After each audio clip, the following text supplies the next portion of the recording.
दोस्तों ये है एम्ब्रोडिलेज सिरप। ये सिरप खांसी के लिए यूज ली जाती है। इस सिरप के अंदर एम्ब्रोक्सोल 15 mg, सल्बुटामोल 1 mg में आता है। ये सिरप गले में खराश होना, दमा की बीमारी होना और मलगम वाली खांसी के लिए यूज ली जाती है।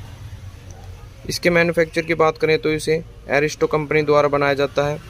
ये खांसी की सबसे सस्ती दवा है। Thank you.